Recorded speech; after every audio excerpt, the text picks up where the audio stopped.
I'd like to start off by welcoming everybody to the electric vehicle mobility planning session this afternoon. I know this topic, when we sent out a member outreach poll, was ranked highly in our member poll, and we have an excellent lineup of speakers this afternoon that I'm excited about introducing for you all. I'll be serving as moderator for this session. My name's John Egger. Today we're going to talk about EV planning and initiatives that are happening here in Pennsylvania with the Department of Environmental Protection and then PennDOT, and then shift to a presentation to tie it together with the Aspire Engineering Research Center to discuss the broader state of the industry and present links to current technologies and applications in the EV world. A few housekeeping items. Please feel free to use the Q&A function at any time during the session to ask questions about the presentations, and we're going to address all questions and live questions at the end of all of our presentations today. So we'll take stock of all the questions and go through those at the end. And then I'm going to take a moment at the beginning of each session to introduce our speakers, beginning today with Colton Brown. And another note, I guess just a quick note that all of our sessions are going to be posted to the ITSPA YouTube channel, which there's a link to that on our website. And presentations will also be uploaded. The raw presentations will be uploaded to the ITSPA website for following the conference. So I hope everyone's having a good time. And I guess I'll move right into it, introducing Colton Brown. Colton manages electric vehicle charging equipment funding programs and coordinates electric vehicle education initiatives for the Department of Environmental Protection's Energy Programs Office. He's a certified climate change professional and earned his master's in environmental planning and management from the Johns Hopkins School of Engineering. Colton's passion is to improve people's lives by improving the environment in which they live. And with that, I'll pass the reins over to Colton. All right, thank you. And good afternoon, everybody. So definitely really excited to be here today to get to share information about electric vehicles and everything that the DEP is doing. A little bit more background there. I work for DEP's Energy Programs Office. And within that office, I'm kind of the person that leads most of our electric vehicle efforts. So most of my presentation here today, it's going to be kind of half and half. The first half is just like a basic introduction to electric vehicles, just kind of getting some of the standard terms and definitions, and just those basics understood so that we can all be on the same page for things. And then I'm also going to cover some of the bigger initiatives that we have going on. This is certainly not an exhaustive list by any means. This will go pretty quickly. We're going to cover a lot of different things. So please, as I'm speaking, any questions that come to mind, just put them in the chat or the Q&A. You'll find that it'll be really easy to lose what those questions were until I'm done. And I'm going to be covering so many different things. It's unlikely that I will be answering that question later on in the presentation. So please ask the questions as they come, and then we'll get to them at the end. Alrighty, so here's just a basic summary of our agenda. So I kind of summarized some basics, some trends for electric vehicles, the incentives that we're running, and some other things that the DEP is doing here. So right off the bat, let's define what we mean by an electric vehicle. So we're all very familiar with the typical gasoline or diesel powered vehicle. A hybrid, what that means is it also has a small battery pack in there, a small electric motor, and the vehicle can be powered just off of that electricity for short periods of time. It has some brake regeneration, which really helps improve its efficiency. But the only actual fuel source that is going to go into that vehicle is that gasoline or diesel. So for the purposes of this presentation, we do not consider hybrid vehicles, just hybrid vehicles, to be electric vehicles. Some people will have different definitions, but that's what we're going to be using here today.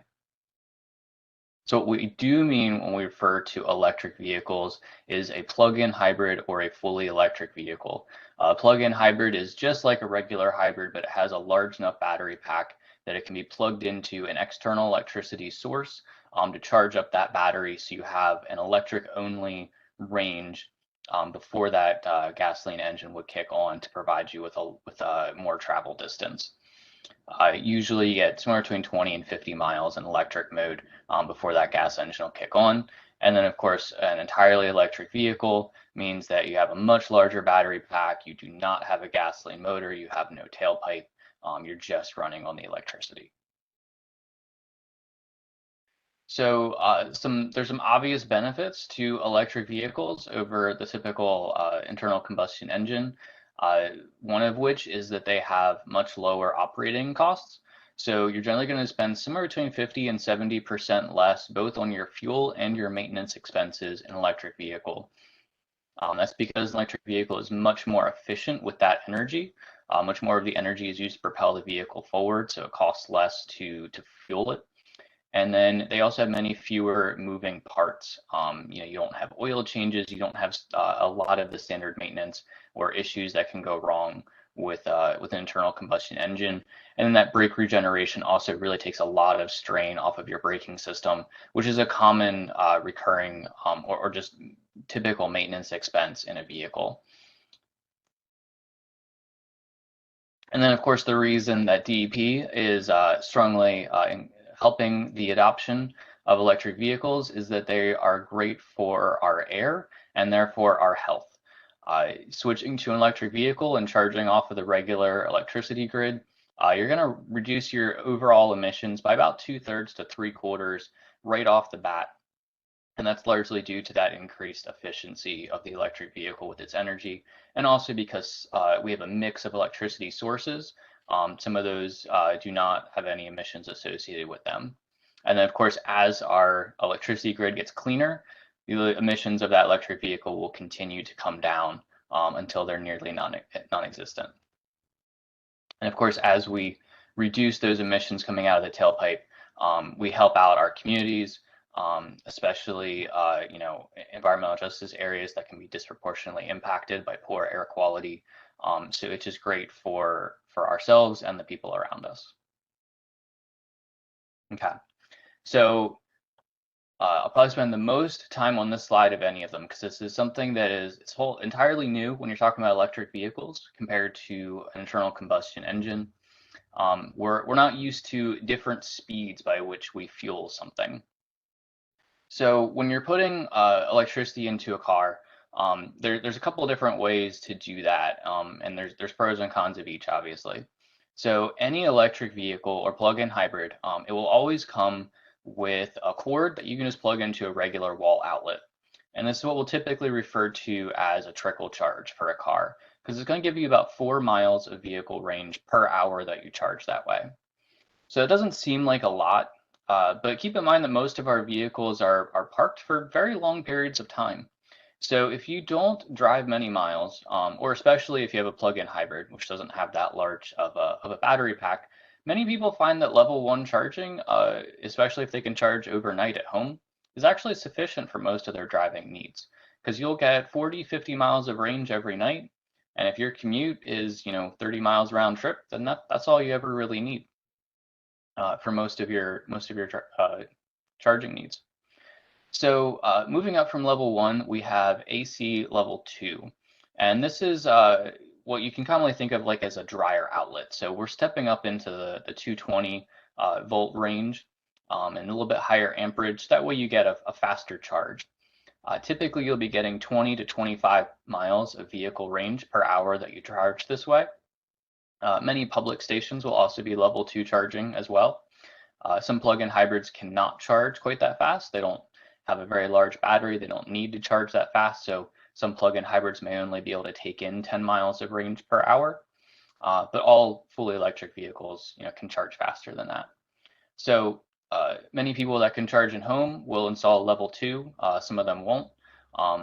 And that's, if you can charge that way at home or at work or somewhere that you go a lot, that can usually fulfill pretty much all of your charging needs.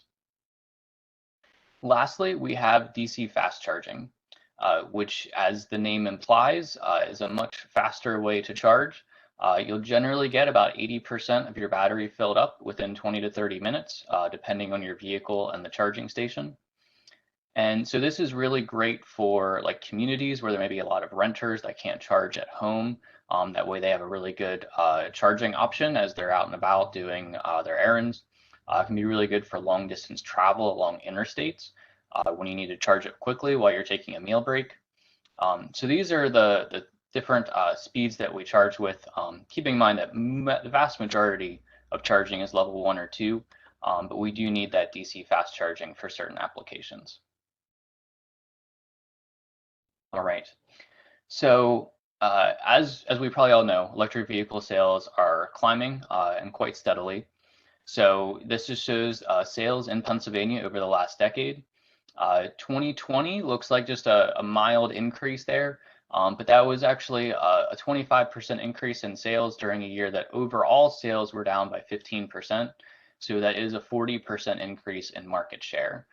And a similar increase in market share is anticipated for this calendar year, as there are a lot of new electric vehicle models that are coming out. As we know, electric vehicles have largely been limited to your light duty cars thus far, and we're just now starting to see some of those smaller SUVs, and next year we'll have some pickup trucks. So that should be a really big opportunity for an increase in these sales. There's also, going along with those increase in vehicles, there's also a huge increase in the number of charging plugs available for use. So we have now over 1,000 places in Pennsylvania that you can charge just as a member of the general public. There's obviously many more places to charge at a workplace or things like that, but we don't have data on those plugs. Over 80% of those plugs are using a plug type that is available to anyone.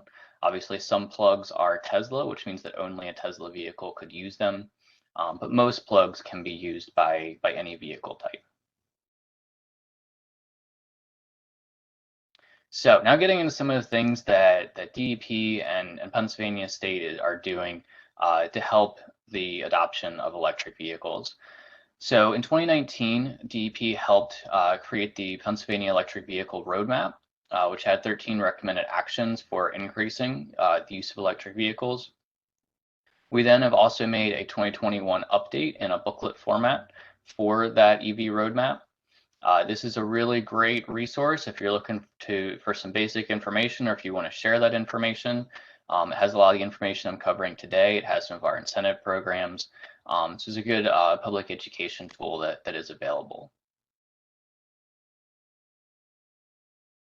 So now we're shifting into incentives. So first I'll just cover the federal incentives so that you're aware of them, and then we'll talk about what's being offered by DEP.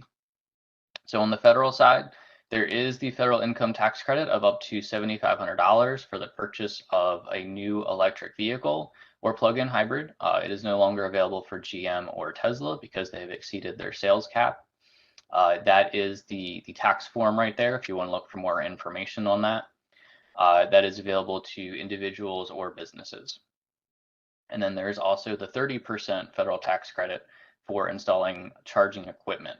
If you do that at a residence, it's capped at $1,000. If it's a business, it's capped at $30,000. Again, there's the tax form. This program has basically been extended in 1-year increments for several years. So it's always expiring at the end of that calendar year, but it has been extended in 1-year increments pretty reliably. So it will likely continue for some time. So our first state incentive here is the one that is available to the individual consumer. So we have a rebate up to $750 for a new electric vehicle, or $500 for a new or used plug-in hybrid or a used electric vehicle. There is an additional $1,000 if you meet a low income criteria. And then it has that $50,000 purchase cap. And if it's a used vehicle, it must be one-time pre-owned with less than 75,000 miles. So, it's a little something to help offset that higher cost that can come with electric vehicles. We do also have a couple electric utilities throughout the state that have some small incentives as well. So feel free to look up and see what your utility may be offering as well. So for organizations, so this is government, nonprofit, business, anything, the rest of these programs are for you. So the first and the most popular program that we have is the Level 2 rebate program. So through this program, we have helped fund the installation of over 1,100 plugs so far since we launched the program almost 3 years ago. We have hundreds of more plugs that are in process as well. This is to help install plugs in a public space, in a workplace, or at a multi-unit dwelling. These are the current incentive levels that we have through that rebate program. So that's up to $4,000 per plug, or 70% of your total project costs, whichever is less, if you are installing a full public access networked charging station. Due to the condensed nature of this presentation, I'm not going to get into what makes a charging station networked, but suffice it to say that if you were looking into doing a charging station project, you are certainly welcome to reach out to me or look into other educational information, as there's a lot to there's a good bit to learn and a lot to consider. But then you see also, even if it's a workplace for employee or for fleet use, you can still get up to $3,000 per plug, or 50% of project cost, whichever is less. To put these numbers into perspective, among the projects that I see, most of the time, your total cost to install the equipment, do the electrical upgrades, to potentially even network that equipment for like a 3-year contract, you're looking at somewhere between like $5,000 and $10,000 per plug. So this does help cover a decent portion of that cost of getting that charging equipment in place. And again, this is kind of summarizing those things that you might want to think about if you're looking into a level 2 charging project. Where you're locating it, if you want to network, is it going to be open and available to the public? If it is, what do you want to charge them? You can go with really basic equipment like you see in the picture on the right. There's equipment that has much more functionality, provides you all kinds of data like you see in the middle. Again, if you have questions on this sort of thing, if you're looking into doing charging equipment project, feel free to reach out with any questions.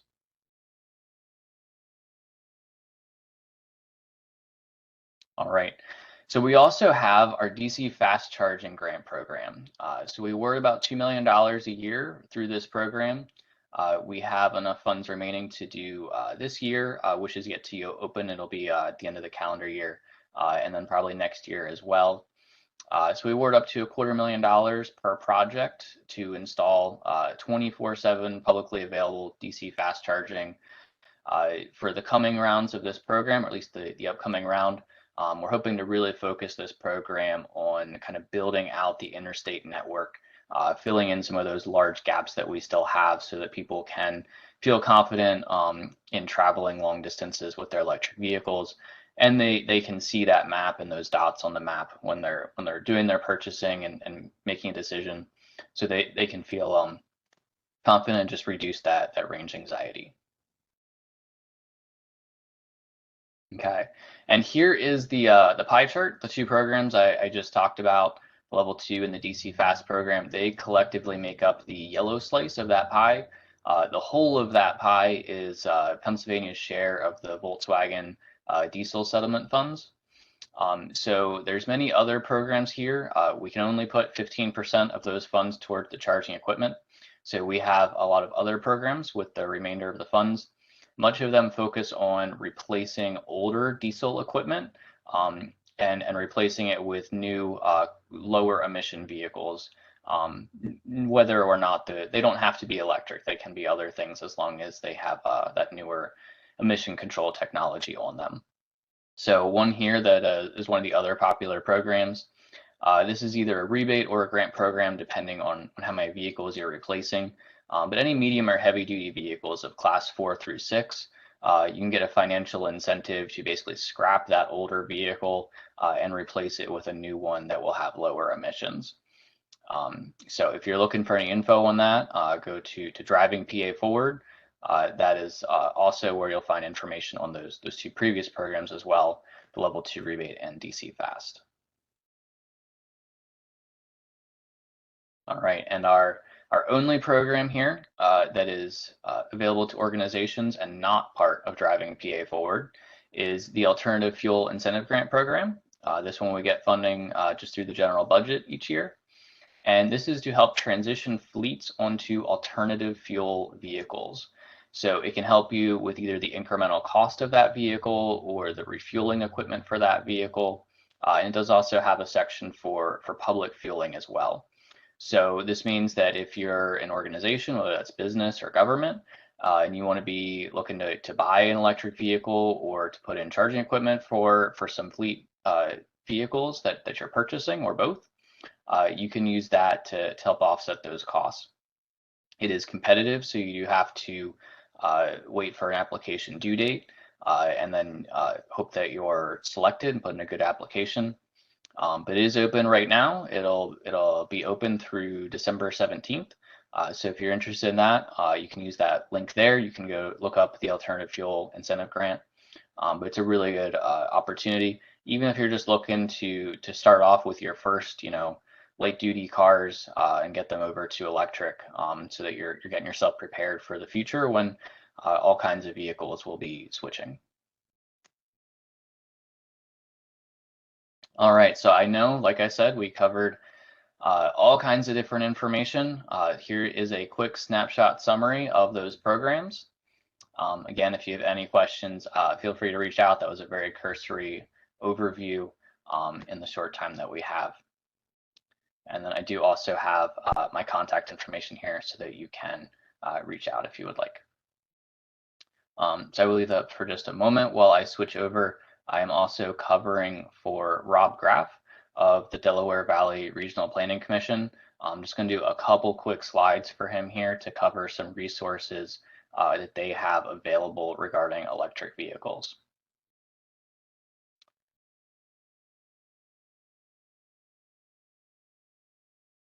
All right.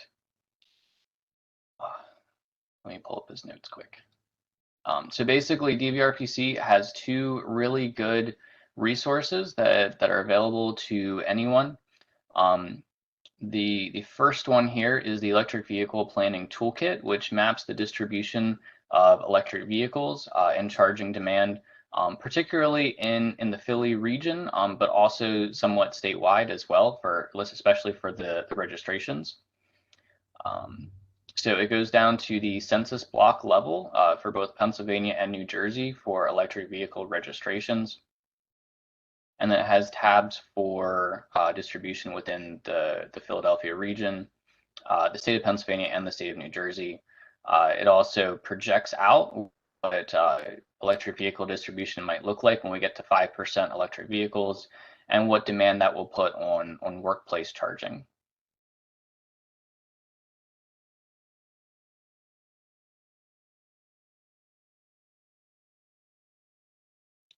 All right, so the big caveat here is the data that you are currently going to see in the tool is based off of December 2017 data, which obviously in the world of electric vehicles is on the edge of archaic.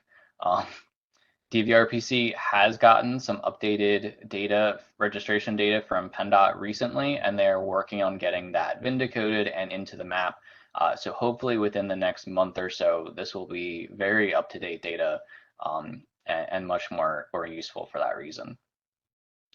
So the map on the top left here shows the distribution of electric vehicles in the Philadelphia region as of December 17. Each dot represents one vehicle, randomly distributed in a census block.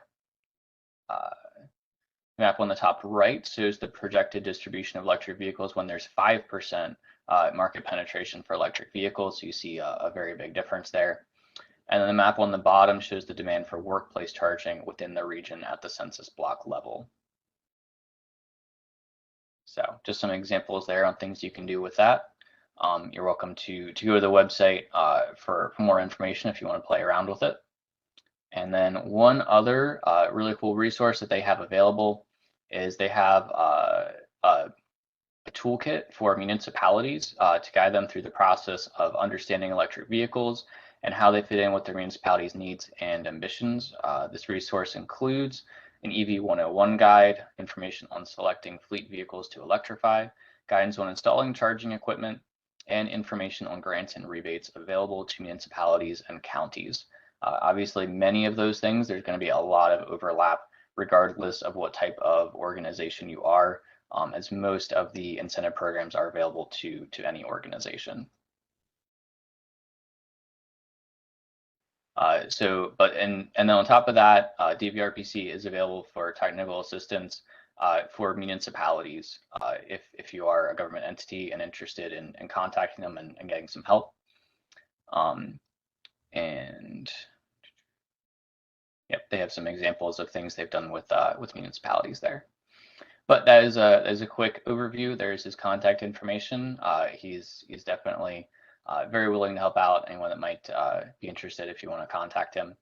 I will now turn it over to whoever is next, as that concludes the information I got.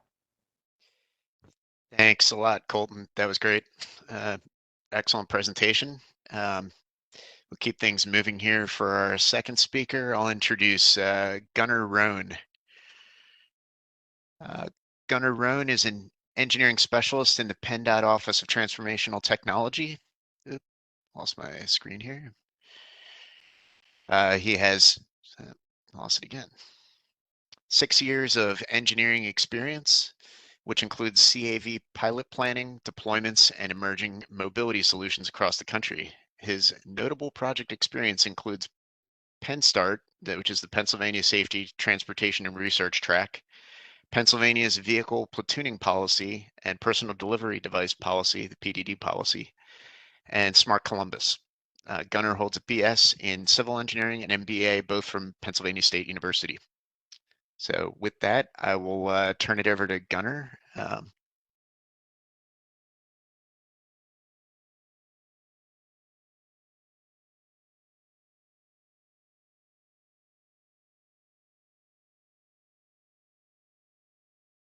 Sorry, I had to unmute myself there. No problem. Thanks, John. So my name is Gunnar Rhone. I'm from the Office of Transformational Technology, and I'm the engineering specialist here. My role in EVs has been to support the development of the EVmobility Plan from PennDOT's team and other internal initiatives that we're working on for EVs. So today I'm going to give a quick introduction and a scope overview of the EVmobility Plan that we're developing. Since this is currently still in the works, I'll go over the goals, objectives, and use cases that we've developed so far, go over some of the best practices that we've learned from the other states, and look at the next steps for the project. So Colton already went over the EV roadmap that was developed by DEP and their 2021 update. DEP has been leading the charge for EVs in Pennsylvania because that was kind of their role. But within their plan, they didn't really talk too much about transportation and how EVs would impact how people get around. They focused on air quality and climate change, which is very much their scope in EVs. So we kind of wanted to add on to their plan and kind of talk about how, or focus on how we can create a plan for how we can move people and goods throughout Pennsylvania using EVs and chargers.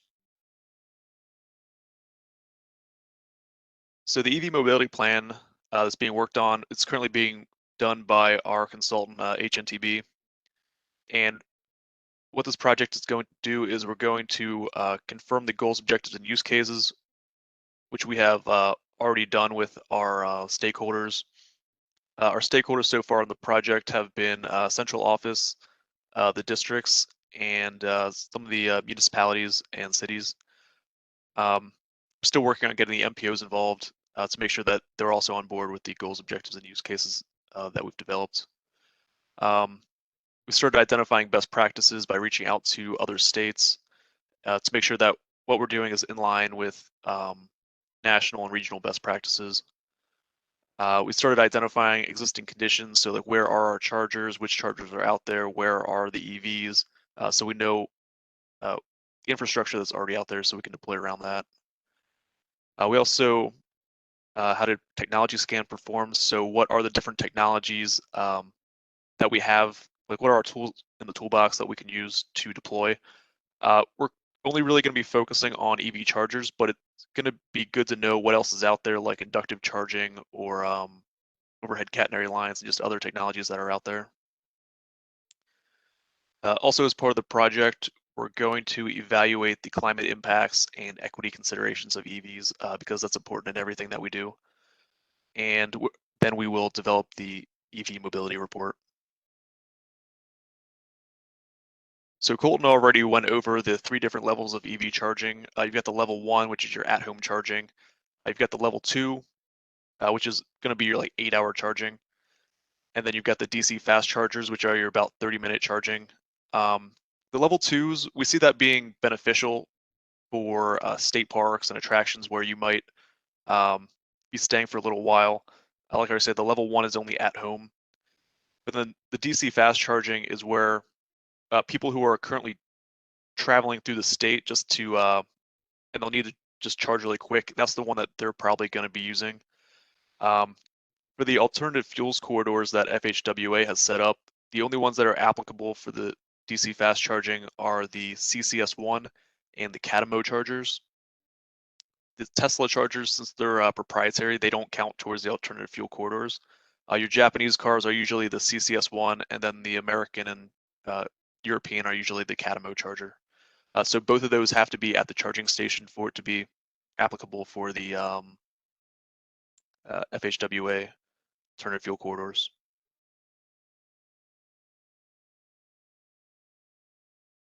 So some of our goals, objectives, and use cases that we've developed for the project, our main use case or our main goal is going to be focused on passenger vehicle charging, since that's a pretty mature use case. One of our use cases under here is going to be to enable interstate and regional travel on interstate routes and interstate lookalikes with fast charging every 50 miles within 1 mile of the interstate and interstate lookalikes. That's basically the criteria that is required for the alternative fuel corridors. So we applied that also to the interstate lookalikes just so there's some consistency across the board. We also want to support destination travel trips, both urban and rural. You know, if you go out to a rural area, there might not be as many chargers, but you're still going to need to charge along the way. So we're going to be looking at your destination trips, like could be Hershey Park or your like state parks and stuff like that. There's also going to be your remote destinations that are going to see huge influxes with for only a couple days. A good example, Williamsport with the Little League World Series, where you're going to probably triple the population of that town for just a few days of the year. So how are you going to support that many people with the EV chargers that are there? We also want to assist with mobility during emergencies. During our meetings with the stakeholders, we identified a couple of high priority use cases for emergencies, and those are going to be winter weather and storm evacuations into and within Pennsylvania. For the winter weather events, that was kind of critical because right now, if someone runs out of fuel during a snowstorm, you can just bring them a gallon of fuel and get them out of the way. But when it comes to EVs, they'll probably run out of charge, and then you're going to have to figure out how to get a whole bunch of stranded cars off the interstate, possibly by towing them or bringing in generators. And then for storm evacuations, there we're looking at possibly hurricanes coming up the coast. So if there's a huge evacuation out of New Jersey, how do we get those people through Pennsylvania without hogging up all the chargers? At the bottom, you can see the alternative fuel corridors that are currently designated in Pennsylvania. There's about 1,600 miles of qualifying interstate, and about half of that right now is ready, and the other half is currently being worked on. One of the projects that just finished up was a report on the I-78, I-81 corridor that runs from Maryland to New Jersey, and we're going to work on filling that in from a grant that we received and get that ready to be ready for alternative fuel corridor. One of the other goals that we have is to review the best practices and next steps for passenger commuter travel and heavy medium duty freight. For passenger commuter travel, one thing that we want to do is have the chargers at park and rides and other locations to encourage multimodal travel. Obviously, that's even more environmentally friendly than single passenger vehicles. So encouraging people to move to multimodal travel would be great for the environment as well. The medium and heavy duty freight, that's not a use case that's as mature. It's still kind of being developed. And so we want to look a little bit further into the future for that. We want to look at how we can support interstate and regional travel on the interstate routes, possibly through even higher energy DC fast chargers. And we want to look at how we can support rural deliveries. So Amazon might be charging mostly at, and other carriers might be charging mostly at their warehouses. But once they're doing a lot of rural deliveries and they need to charge possibly halfway through the day, how can we help them, all the carriers, charge when they're doing rural deliveries? We also want to support emergency travel, again, for the medium and heavy duty freight. So then the other objectives that we have for this project is to consider equity and evaluate the climate impacts. So there's a lot of different perspectives you can look at equity for this. There's also obviously disabled users, so how they can have trouble using even gas pumps right now. So how can we redesign, or how can we consider these disabled users to make charging easier for them? Another equity consideration is multi-unit dwellings. So how can we get enough chargers at the multi-unit dwellings to support EVs there? If you're at like your own house, it's pretty easy to just plug in and charge at your own house. But if there's a lot of people trying to charge at the same locations, not everyone's going to be able to charge. Another equity consideration is personal safety needs. You could be charging late at night in a dark area or something. So how could more vulnerable populations be supported, possibly through lighting, cameras, or anything else that might be needed? We need to obviously reach out to more vulnerable populations and survey them and see what considerations they have. Another equity consideration we have is getting more small businesses involved. One thing we don't want it to have happen is just have all of the chargers, all of the like DC fast chargers and everything be used by your large retailers. We see one thing possibly happening is, if you're driving down the interstate and you have the choice between, your mom and pop shop who doesn't have an EV charger and your normal larger chain restaurant who has an EV charger and you need to charge, you're probably going to end up going to that large retailer. So how can we just make sure that even the small businesses have a chance to get some funding for these chargers to make it more fair? I guess another equity consideration that we have is just rural areas in general. You're going to see a lot of charging, probably in the urban areas first. So we want to make sure that in your rural areas, you're going to have some EV charging as well.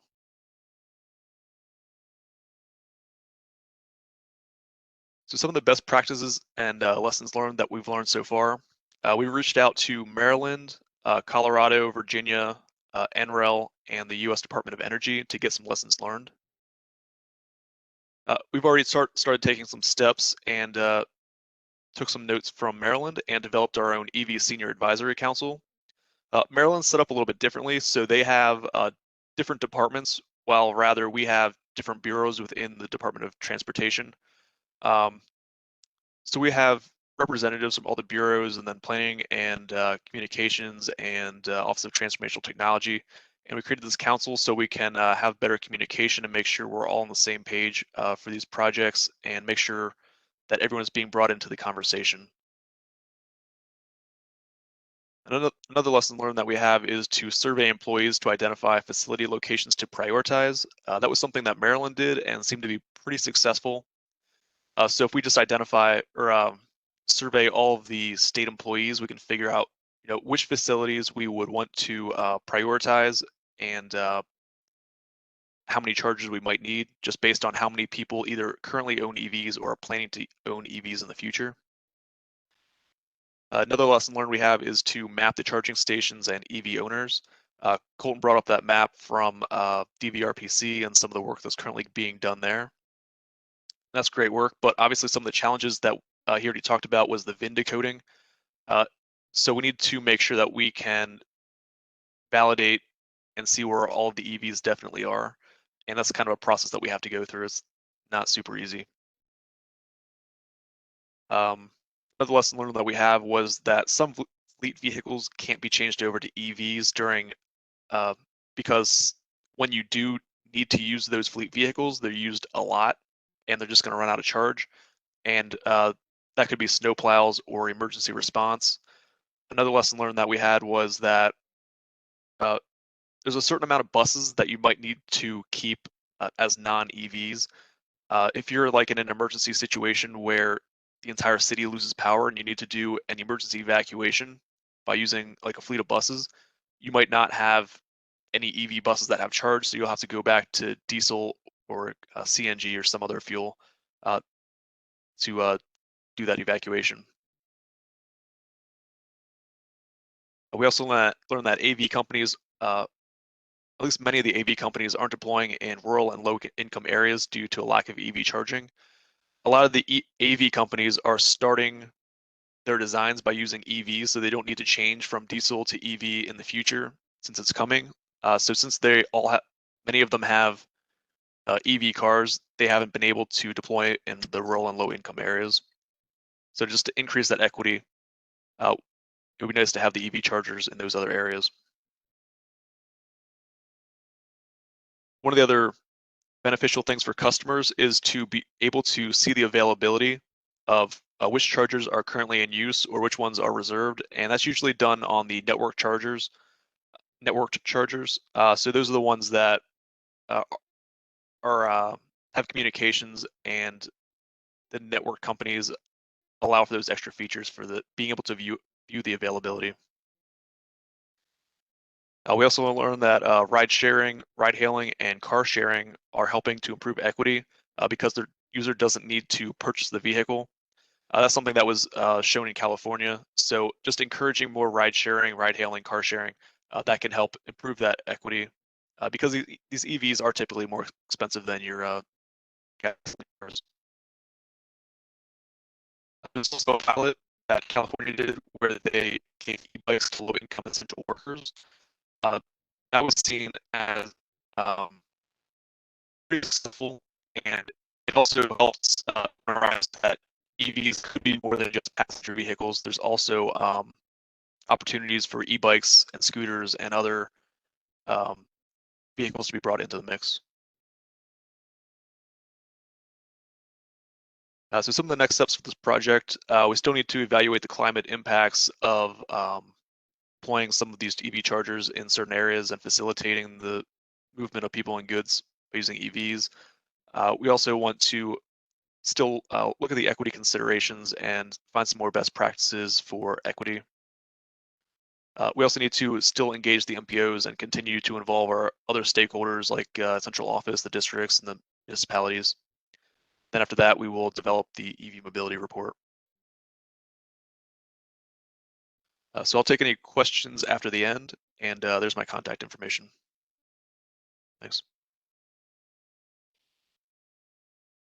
Thanks a lot, Gunnar. That was great. A lot of information from that presentation. Talking about the evacuation scenario under an EV world made me think about currently what's going on down in Louisiana too with the grid outages that they're experiencing, like massive citywide. So some really good points there. And I think I'll introduce our next round of speakers for our third and final presentation of this session. We have 3 speakers actually as part of the Aspire presentation. Our first speaker will be Andrew Bowie.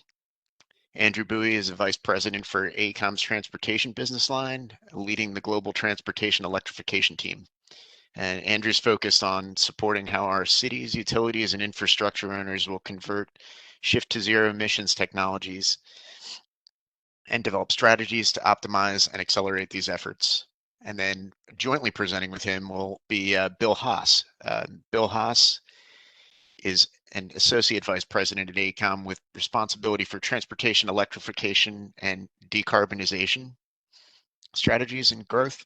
His specialties include policy analysis and regulatory development, statewide energy planning, climate and sustainability strategies, and large-scale program deployment and management. And lastly, in the session, we'd like to welcome Dave Christensen from the Aspire Group. Dr. David Christensen is the Innovation Director of the National Science Foundation funded Aspire Engineering Research Center, and Aspire stands for Advancing Sustainability Through Powered Infrastructure for Roadway Electrification. In his innovation role, Dave directs Aspire's relationships and activities with the center's Industry and Innovation Board, member networking activities and research project participation and commercialization activities. And with that, I'll hand it over to Andrew for the last presentation of the session. Thanks again for joining. Thanks, John. Bill, do you want to kick things off and talk a little bit about market drivers for us? Absolutely. So what Andrew and I hope to do is really set the table for the final remarks that will be provided.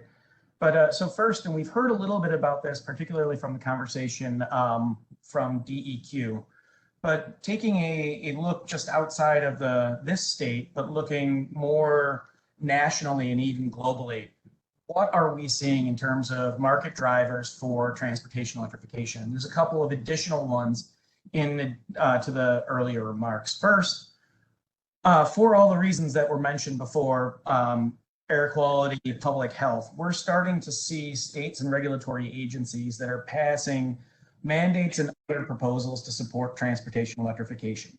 Some of these are goals and objectives, others are incentive programs, all with the idea of advancing this transformation of our overall transportation system. We also see cities that want the benefits that EVs can bring. They help meet sustainability and air quality goals, as was mentioned. They improve the health of communities. And in some cases, electric vehicles can even reduce the life cycle costs of their own fleets.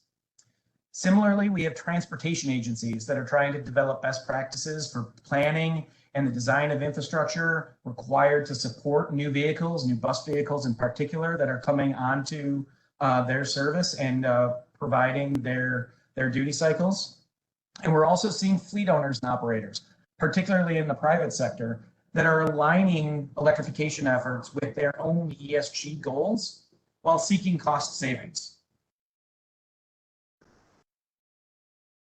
Thanks, Bill. And just so we can see what the journey ahead looks like, I think we could really look at this from a national perspective and understand that there's a lot of push from our political leaders and from a lot of our cities, states, and our federal government to really push towards zero emissions transportation. And I think a lot of this can be seen by some of what we've seen proposed as part of even the infrastructure bill. Within that infrastructure bill, we saw that there are big pushes to really set the stage for electrification, especially with our public fleets. For instance, about $5 billion has been proposed in near-term funding for transit agency fleet conversions. It's a huge lift, and just to kind of get a perspective, this past year in that same program, which is called the Low No program, about $100 million or $110 million was awarded to a handful of transit agencies looking to convert their fleets. That $100 million, is going to increase to $5 billion over the next 5 years to support those same efforts and really move it from pilot phase to hopefully fleet conversion phase. And that's a huge change. And we're going to see this change very closely. Right now, while there's only 2% of buses on the road that are currently zero emissions, we're going to see that increase significantly in the next 10 years to 30%. And even talking to some of our manufacturer colleagues who are in the bus manufacturing world, right now, one of them had said 25% of their vehicles that they're actually manufacturing are zero emissions electric. So that's going to be seen as kind of the foundation for where we see transportation electrification really focusing on in the near term. We also see other classes of vehicles being heavily sought after in terms of moving towards zero emissions. One of them is near and dear to what we do here at AECOM, which is around goods movement. 28% of carbon emissions from transportation comes from only 3% of the vehicles on the road, which are medium duty and heavy duty trucks. How we can convert moving those to zero emissions will have a monumental change in the way that we look at transportation and zero emissions. And I think as we look at that, that has been a heavy focus. Here in California, where we have the Port of Long Beach complex, which is one of the largest complexes in the world when it comes to goods movement, they have mandated that all trucks need to be zero emissions where possible by 2045, which is a huge change to where we currently are and really trying to move towards zero emissions goods movement as well as people's movement. In terms of people movement, we're also seeing obviously a huge push, and you've heard this from our previous speakers, on light duty vehicles and personal vehicles. We heard that there is an executive order from President Biden that looks to have 50% of all vehicles sold to be zero emissions by 2030. That's a huge push, and we've seen other states, again, like California, really focus on this, and as part of this, really understand that there's going to be a need for public charging stations that really support those who may not have single-family homes or those who may not have access to at-home or at-work charging. So $7.5 billion have been proposed to install public charging stations across the nation. So you really see that the journey ahead is in all classes of vehicles and in all transportation. And this is really, getting to the point that we really do need to look at the carbon emissions that are being produced by transportation, which has been pretty much, right around 23-24%. So, that's a good point for us to kind of move forward. Next slide. When we look at where we see the progress to date, I think it's important for us to see that some classes of vehicles are going to move quicker than others and really be the foundation for us. For us, I think a lot of this is going to be the public agencies, and there's a great opportunity there. You'll see that surface transportation and transit are early movers, needing anywhere from analysis all the way through to delivery and deployment, because they're looking to provide that infrastructure that's going to be the baseline for a lot of electrification and zero emissions in the future. And that means that transit agencies aren't just looking to charge their buses, but they're looking to modernize the infrastructure that supports the grid. They're looking to be able to provide communities with charging infrastructure that might be available to them as well. Not just their bus infrastructure, but also to the public infrastructure. And together, they're really looking to, create a equitable way to see transportation electrification really proliferate within our cities and our states. One good example of that is we worked with a transit agency that wanted to understand what the impacts to electrification would be for the bus fleets in underserved and rural communities. And they found that actually 80% of their routes, or actually over 80% of their routes, ran through underserved communities. So electrifying their bus fleet had a great economic benefit to a lot of the communities that wouldn't be able to afford electric vehicles at these very, very early stages before we got to the full sense of electrification, where we would have cheaper electric vehicles. So those are the types of foundation type of fleets that we think are going to lead towards public charging infrastructure and really push towards the private vehicles and other private fleets being pushed towards electrification as well. We also see technology developers like those who are going to own public or private fleets, like mobility as a service providers, really moving forward. And then obviously within some of the early emerging fleets like goods movement, federal fleets, and aviation fleets, where you have very specialized vehicles. They're still early in the analysis, but obviously I think there's are going to be areas where we try to move very quickly forward as they have such a huge impact on emissions and really the air quality around our cities and states. Back to you, Bill. So a lot of what we've been doing with clients here at AECOM is supporting the answering a question of, what does the future look like? We see from, that sort of drivers that I mentioned and the objectives and goals that Andrew mentioned, a need to understand what the future looks like. So to support a lot of our planning, city and utility clients, AECOM has been doing a lot of modeling. And this is a sort of high level, but I think it brings home the point within these two slides. Is our modeling takes into account cost projections from batteries, model availability, looking at OEM announcements and when they're going to see fleets completely transition to electric, the various adopter traits of those entities and people that are transitioning to an electric, from their income to looking at college education, where charging infrastructure exists, to multifamily housing density, and also looking at localized vehicle purchases and sales. So what we've been doing with a lot of this modeling work is from a geospatial analysis in a location, understanding what the future looks like. But we've also extrapolated this out and created our own forecast for US vehicle adoption. And we've put in this chart, which I think is interesting, a couple of other different forecasts of where we'll end up by 2030. We've got the forecast in there, as well as some of the goals and objectives that we have to hit in terms of the Paris Agreement or the Biden plan. So what we're seeing is 28 million EVs on the road by 2030. Our low and high bounds of our modeling are between 14 and 42 million EVs by 2030. And really, what the point is there is we're going to start seeing widespread electrification driven by those drivers, supported by those goals and policies, and we still, to hit some of these substantial goals like the Biden plan or where we need to be with the Paris Agreement, we're still going to need to ramp things up even further, which means there's going to be a lot of activity. So what does the future look like, Andrew? Yeah, the future vision of zero emissions transportation really is, looking at how we're going to go through that process that Bill had mentioned and what's going to be the foundation. And we really believe that the first foundation and where we're going to see the most amount of electrification happening is really within those transit agencies and public fleets. We're going to see transit agencies, federal fleets, public fleets really create the infrastructure that's going to be, the start of electrification and really help modernize the grid as well. An important part of this is obviously, not just the vehicles, but where the vehicles are getting energy and how we're able to get that energy. So Bill, being a huge part of our power and energy practice is really looking at how we can support utilities on making sure that one, they have a resilient grid and a grid that's able to support this huge customer that's going to be part of their system. And then two, how they can grow and scale that from not just being those public fleets, but also being those private fleets. We're going to see that a lot. And what's important for us to understand is this is going to have to be a comprehensive electrification system. And that means it's more than just the public vehicles and the private vehicles and the chargers, but how we create scalable, innovative systems that allow for that massive amount of growth that we're going to see, as kind of mentioned by Bill. Between 2030 and 2040, we're going to see a huge change, and even between now and 2030, we're going to see a huge change in the amount of vehicles that grid's going to be supporting. And how we create resiliency, how we create better sustainability, and make sure that we're optimizing those systems is going to be, the challenge that we have ahead. But other things that we're going to challenge us that were mentioned, previously, just on a statewide level as well, is things like expanding our charging network. Where do we have chargers that support those who don't have access to at-home charging or at-work charging? What kind of model do we need to put together that's going to be similar to our gas station model in the future? How are we going to deal with this new change and what this takes in terms of space and real estate?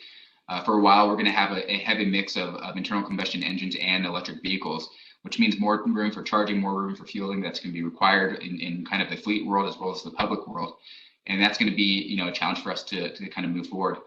How do we make sure we're resilient? What was mentioned before in terms of having some fleets, especially buses, have access to not just internal combustion engines, but electric at the same time to kind of be a backup for each other is going to have to transition to being a fully resilient electric fleet. There's a lot of opportunities there for us to look at resilience and understand what needs to be done through things like distributed energy resources that can be complementary in that sense. Another point about that is we've been working with fleet owners on what resilience is to them and understanding that some of these vehicles will be a resiliency factor for a city. A good example of that is when there's been blackouts in Texas as well as now in Louisiana, how can you use those electric vehicles as an asset to that city? Can the electric vehicles become generators for important buildings, important parts of that city to continue to move or make sure that people are able to evacuate safely? These are all areas that we think are going to be an important part of how we build that ecosystem together. So what Andrew was saying about a comprehensive approach to this transformation is absolutely critical. It's so much more than just vehicles and chargers, because you can have the vehicles and the chargers, but if you don't have the energy that gets to those chargers, it will not be able to enable those vehicles to charge and then run their duty schedules or get people from point A to point B. So I want to talk just briefly on the utility perspectives, because utilities are going to be such an important component of the overall electrification journey. So what we're hearing from our utility clients are a couple of things. First, the transportation sector could very well become the largest customer of utilities. Currently, it is not. Transportation electrification also creates new opportunities for utilities to serve their existing customers, whether that's through new rate designs or new incentive programs for charging equipment, different education and outreach initiatives. It enables the utilities to serve their existing customers in a new way. Also, utilities over the past couple of years have been experiencing flat or even declining loads. So transportation sector, that creates this new revenue opportunity for utilities in what has been a bit of a challenging time. And then as Andrew alluded to, there's also new applications of technology that can further utilities' resilience goals and objectives, something that they're already critically paying attention to, but now new technologies can allow them to deliver the energy in a different way and potentially in a more resilient way. So why utilities? Well, first, they're very well suited to respond to these types of infrastructure needs. Infrastructure is a core competency of utilities. Utilities have very strong balance sheets. They have familiarity with working on very long time horizons with their infrastructure deployments. They have access to capital. Also, utilities see electrification as a pathway to widespread grid modernization, which is something that this country needs and has not been invested in the past 15 to 20 years the way it should have. They also come with universal service type principles, which means that they don't put one customer ahead of another. So it's in level playing field. So when we start talking about neighborhoods and equity and disadvantaged communities, they're already familiar with delivering power to those customers, and they have principles that allow it to do it in an equitable fashion. Also, being that majority of utilities are highly regulated, they have consistent and transparent pricing, which gives people confidence in the investments that are being made and the fees and costs that they are applying to their customers and that their customers pay. And finally, they serve as a catalyst for private sector investment, which can lead to new technology deployments, taking things from pilots to full deployments, and really seeing how this new system, this integrated system that Andrew mentioned, can really operate. And those innovations? Absolutely. And you know, innovative charging solutions is something that ties into a lot of what Bill had mentioned, where there is a lot of opportunity for us to work with utilities, with infrastructure owners on the roadway side of things, to some of these fleet owners and really the public on creating new ways to think about fueling. It's no longer going to be a gas pump at a gas station, but it's going to be access to the grid and distribution of energy off that grid. And that leaves a lot of opportunity for us to think about ways that we can charge differently. One is going to be expanded charging networks. How we utilize some of that available rights of way that are available within our charging, within our roadway networks. Things like rest stops, or even how we're going to use the actual lanes of traffic in the future are going to be something that are going to be opportunity for us to look at distribution. Another area that I was glad to hear mentioned by our colleagues in Pennsylvania were things like e-bikes and e-scooters. Looking at charging hubs and seeing if we can have almost like e-mobility hubs that pull together all the different modes of electric transportation, whether it's going to be transit, light duty and passenger vehicles, e-scooters and first last mile e-transit, are all going to be aspects of how we expand this network to look a little bit different. Obviously, we're going to talk a little bit about supercharging. We heard about DC fast charging, but there are opportunities looking at how we can charge faster and almost make it feel like it's going to a gas station. Charging under 10 minutes, 5 minutes is not that far off in terms of the technology, and being able to understand how we modify the gas station model in the future to be able to serve electric and zero emission vehicles is going to be important. And then lastly, and I won't steal the thunder of my colleague Dave, but when we talk about wireless charging, it's another way for us to really look at what's going to be available in the market and how this technology is going to be, transitioned to support vehicles in the future, both in static and dynamic. This becomes really, really prevalent when we look at, other technologies and how we're going to serve those types of transportation, like connected and automated vehicles that might not have a driver in the future. This becomes a really interesting aspect and really helps with some of the operational changes that we're going to see when it comes to zero emission vehicles. Next slide.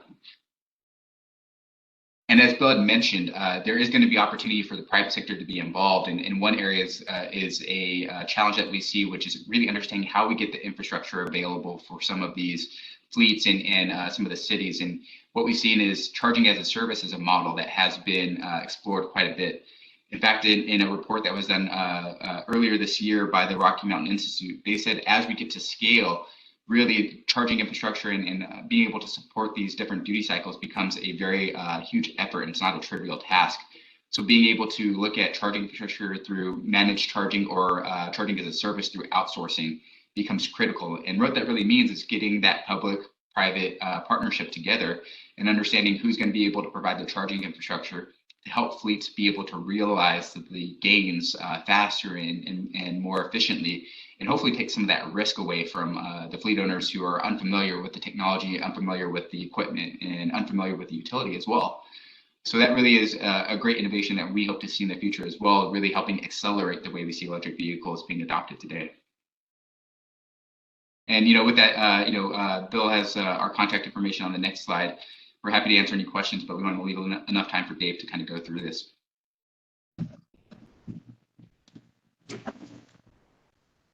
Well, Andrew, thanks. I'll take that as my cue. Let me share. Thanks, Kevin.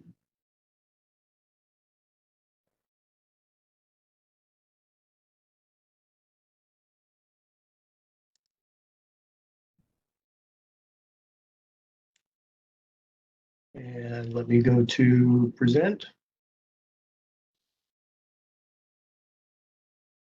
If I can go to present. Okay, are you seeing my presentation mode then? Yes, sir. So Andrew and Bill, I appreciate as Bill said, teeing this up here. So I'm David Christensen. I'm the Innovation Director with the Aspire Research Center. John, thanks for the warm intro and also invitation. I will mention, you mentioned that this is the Aspire segment. Really, I'm a guest here of AECOM. I appreciate the relationship that we have with AECOM as we have as a center for quite some time.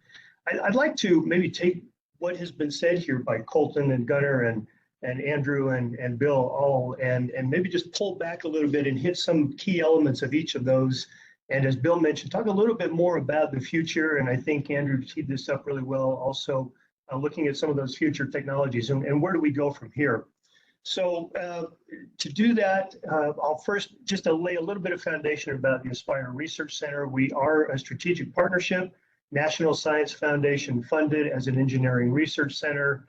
And you can see several academic partners here, and then all those pins are academic and, industry and nonprofit and government partners as well. To let you know that Pennsylvania is not left out of that. We're in current conversations with Pennsylvania Turnpike to come in as a member of the center as well. And we have had and intend to continue conversations with Pennsylvania DOT in that regard. And just a quick snapshot here of those different industry members and government and nonprofits that we work with. And you see AECOM there on the list, a very important partner for us over the years. David, sorry to break in. We see your application, not your slideshow. What are you seeing? We see the PowerPoint application, not the slideshow. Let's see. If you enter the slideshow, you should be good. How's that? Still see the application. You see the application and not the slideshow. Okay, well, I apologize for that. As long as we've been doing this now for the past year and a half, you'd think that we'd have it figured out.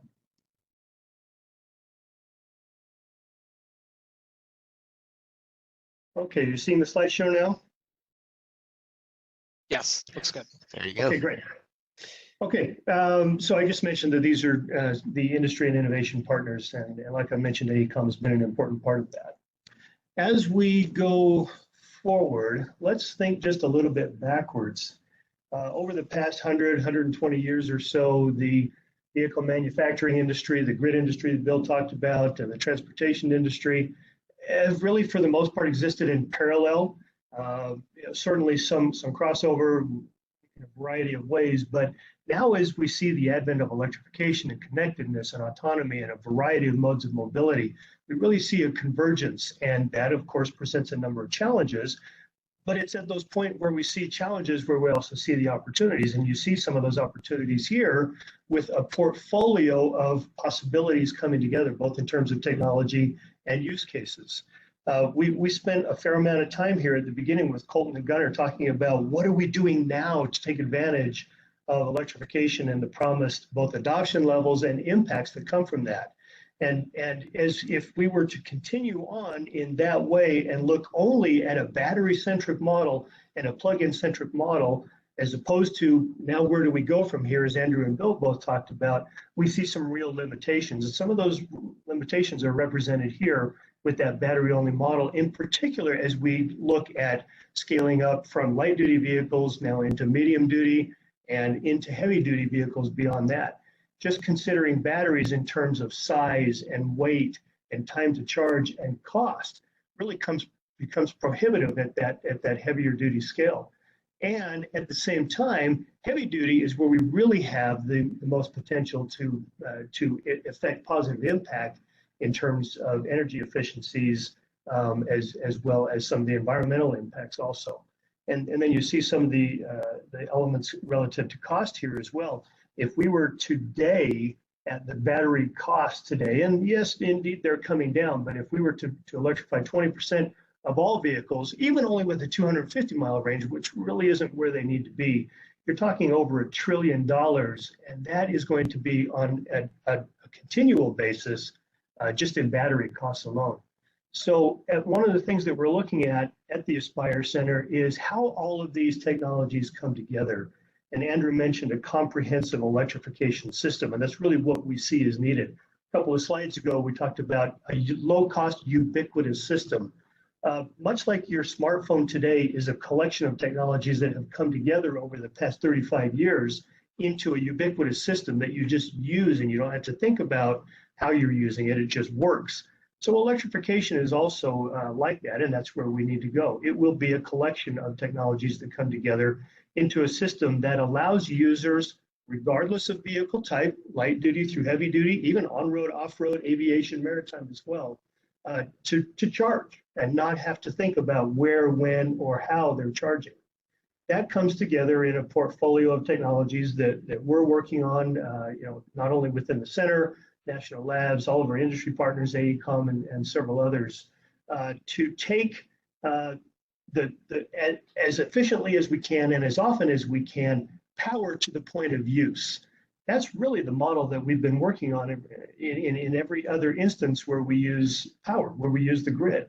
We take that, we don't turn on the light switch and have a generator start up in the wall, and then all of a sudden there's electricity there. No, it's distributed from elsewhere, much more efficiently generated elsewhere to that point of use. We can do the same thing with cars, and that may be plug-in, that may be wireless. We certainly are looking at the energy storage requirements on the vehicle, but if we can also shrink down those batteries, we can get away from that model that I presented before, where there's so much cost and weight and time to charge and everything else on the vehicle itself. One of the other implications of this is that we can move cost into the infrastructure, which is a long-term investment rather than a cyclical, time after time after time investment in the vehicles themselves. And so we're looking at a variety of technologies in doing that. And Andrew has mentioned some of those. One of those would be inductive. And I think Colton or maybe Gunnar mentioned inductive as well. We're working not only at the fundamental level and bringing enabling technologies together into these systems of systems, but we're also working with our partners like AECOM and others to move into pilot projects where we're taking a variety of these technologies and putting them into real world use cases. A couple that are represented here on this slide are two wireless power transfer or inductive in-motion charging pilots in Orlando and in Indiana, and then also one that has been recently funded here in Salt Lake City, actually, at our Utah Inland Port Authority, which is about 16,000 acres of inland port. Everything that comes in from Oakland or Port of LA and Long Beach, as Andrew mentioned, and moves eastward, essentially comes through Utah. So there's a lot of freight movement. And in our high mountain valleys here, we have some real air quality challenges as well as some of the just the traffic challenges.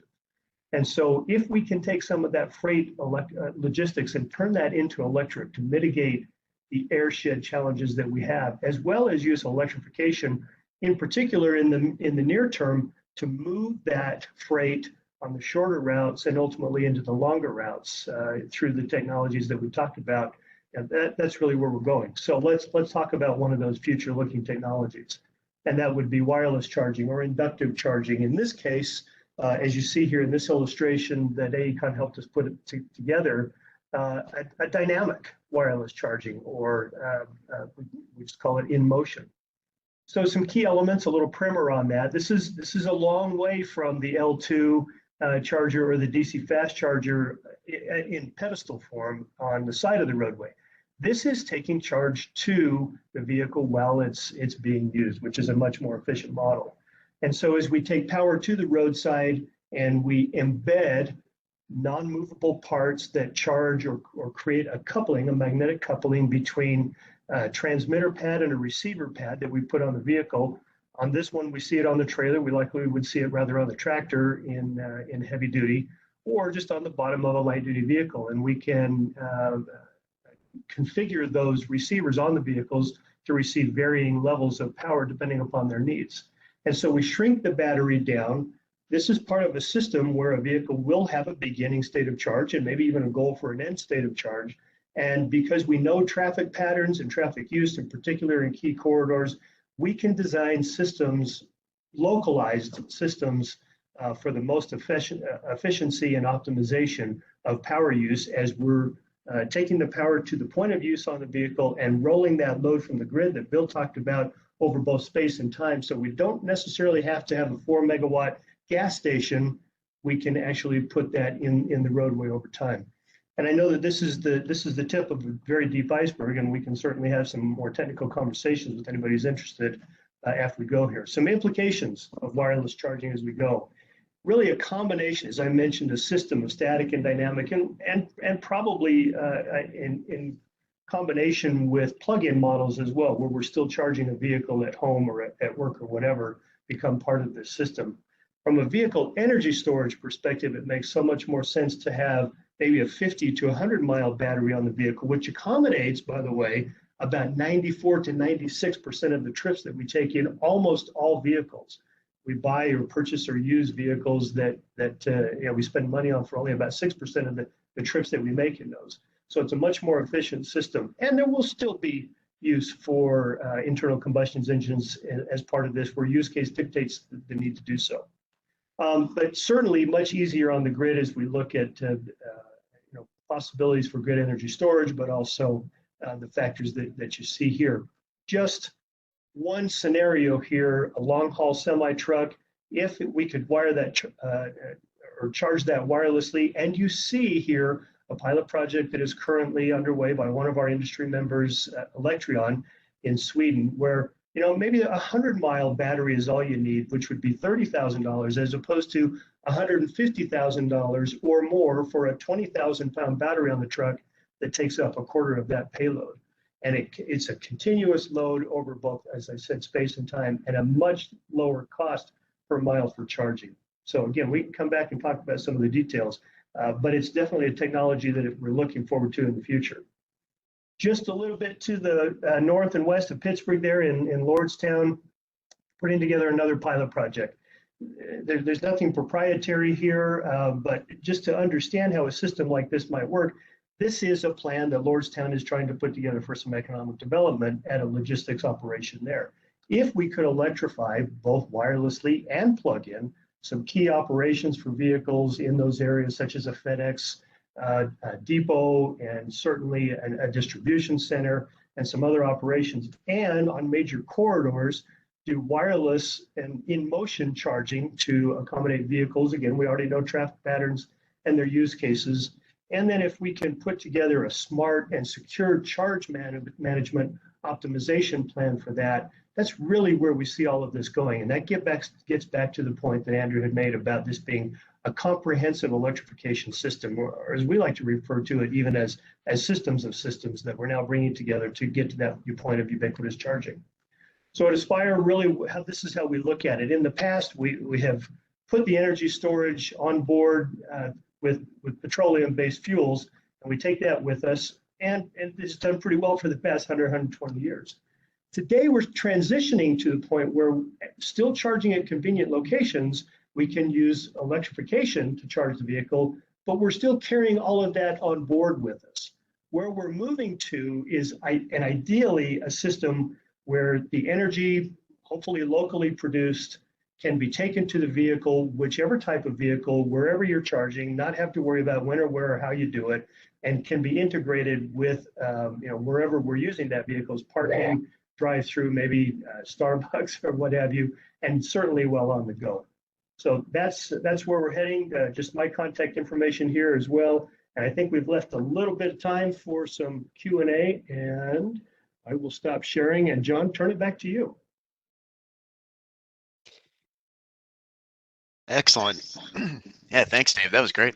And Andrew and Bill, that was a really great joint presentation that kind of tied together the initial talking points that we heard here locally in Pennsylvania. And I'll move into our Q&A session. We have one question that came in. I guess if everybody wants to turn on their video as well. Kevin, I don't know if there's a different mode we need to shift into for the Q&A or. No, you're good. Okay. The first question that we had come in was more for Gunnar. I think I'd open it up to the group though as a whole. It was more in reference to fleet vehicles that could not or should not be converted to battery electric for, like say an evacuation scenario. Have alternatives to battery been considered, such as fuel cell vehicles? And is that, a consideration, I guess, in the policies that are being, that are on the table? Right. I mean, yeah, right now we don't have like a set preferred alternative, but there's, of course, other options on the table. Like right now, you have CNG and hydrogen as your alternative fuels, or you could just keep more diesel as a backup if that's what you already have available. But as far as whether you would want to go with CNG or hydrogen, that would depend mostly on market availability of both your vehicles and the fuel. And right now, CNG has better market penetration of both, but in the future, it would just depend on what's available out there. Yeah, I would tend to agree. I mean, I think it comes down to a couple of aspects, and I think it's really important for us to focus on one, a needs-based approach, and we do this a lot with our clients, which is, what do you actually need to accomplish what is required of your operations? So understanding, do you need the range that a fuel cell battery or a fuel cell vehicle with hydrogen would require, or are you good with the existing technology as is, and can you make this operable in the way possible? The other point, as Gunnar mentioned, is a resource-based approach as well. A lot of folks may not have access to renewable hydrogen or renewable sources for CNG, and understanding where that fuel comes from and how you're going to be able to, in the long term, be able to support those vehicles is going to be important. And then the last thing in consideration is understanding, do we see the technology advancing? So, for instance, there are transit agencies that we've worked with who only want to invest in one type of fuel because they don't want to have to worry about the complications of having two different types of fuel in the future. So they're saying, well, if I can accomplish 90% of my routes currently with battery electric, does it make sense for me to get another type of fuel for those 10% of the routes? Or is it worthwhile for me to, one, look at infrastructure or vehicle technology and see if that's going to be advancing in the future to be able to support those vehicles, and maybe just be able to minimize the amount of work I'm going to have to do later on down the future in terms of having two different types of fuels. So, those are really important considerations as we kind of move forward. Great. Yeah, I mean, springboarding off that a little bit, during the presentation, we were talking about EV freight carriers. I was curious if, from a standpoint of route selection that we're seeing, like from a decision standpoint on the EV freight front, are we seeing carriers shift to, that vehicle design, and then less from, that from an infrastructure standpoint, there would be less infrastructure need? I can start this off, but I'm assuming Dave might have some input on this as well. But I do think that carriers are starting to look at electric vehicles because it can have a huge operational savings. Obviously, we have folks in that first last mile business, those in UPS, FedEx, even United States Postal Service, who really think that there could be some great operational savings if they're able to transition to a zero emission technology that is pretty efficient and really able to save them money on maintenance of vehicles in operations. I think with the medium duty, heavy duty trucks, as you move into those heavier vehicles, Obviously, the battery cost is the heaviest cost of the entire investment. And as David mentioned, if you look at that, and if you can somehow potentially change that paradigm, and we do this all the time with other modes of transportation, shift the responsibility of fuel from the vehicle to the infrastructure. Think about that in terms of third rail systems with transit systems. If you're able to do that and look at wireless dynamic charging, for instance, or look at charging infrastructure that will be available statically at points of destination where there's going to be longer dwell times, I think that becomes a lot more feasible. So I think what we're trying to do now, and where we really are in the research development and in operational development, is understanding that mix of when it needs to be carried on board versus when it needs to be carried at infrastructure, and trying to see if we can find the sweet spot depending on the case use. Dave, did I Yeah, no, I think you handled that very well. Great answer. One of the things that we have to consider. Looks like you're hitting mute button. Yeah, there we go. So, use case, as you talked about, I think is a critical aspect here. And to go back to the point that I made about the fact that we purchase vehicles for a small percentage of our trips. Now that oftentimes is on the private, ownership side, where you have a car that's parked most of the time. Obviously, very different with commercial cases.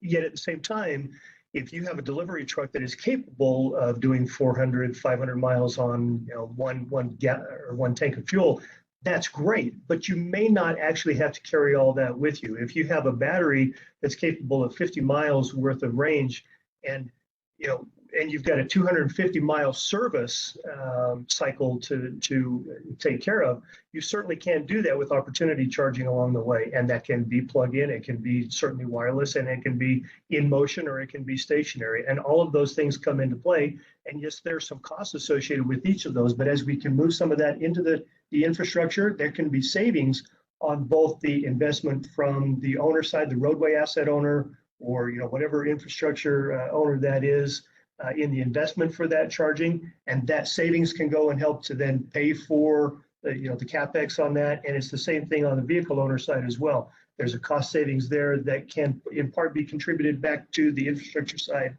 and then it's realized on the ownership side as well from the fleet. So great question, and there's a lot of considerations that you have to pencil out in the economics of how we use these kind of new technologies in the systems. That was a great response. And yeah, we want to take this moment to offer a huge thank you to each of our presenters again. I think we're just wrapping up on the session time at 3:30 here, and then we have to allow some time for Amber to hand out our prize at the end. But really appreciate everyone's participation today. This is a great session, and we have contact information or contact info for each of our presenters. So if anyone does have additional questions to follow up, reach out and we'll get you connected. And with that, Amber, I think I'll hold it off, or I'll hand it off to you for the prize round. Sounds good.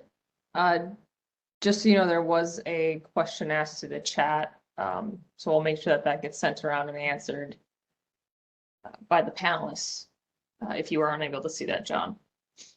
Oh, thanks. Yep, no worries. All right, well, I first want to say thank you to everybody who stuck around all day and those who joined for this session. It was a really great day hearing about incident management.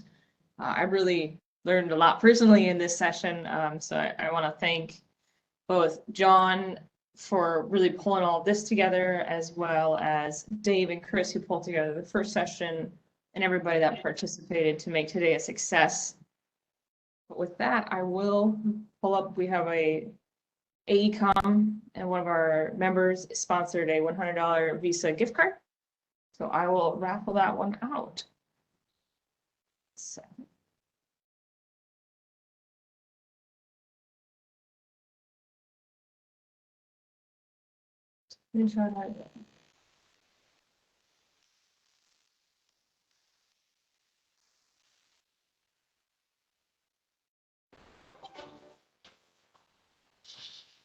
Congratulations, Rich Dean.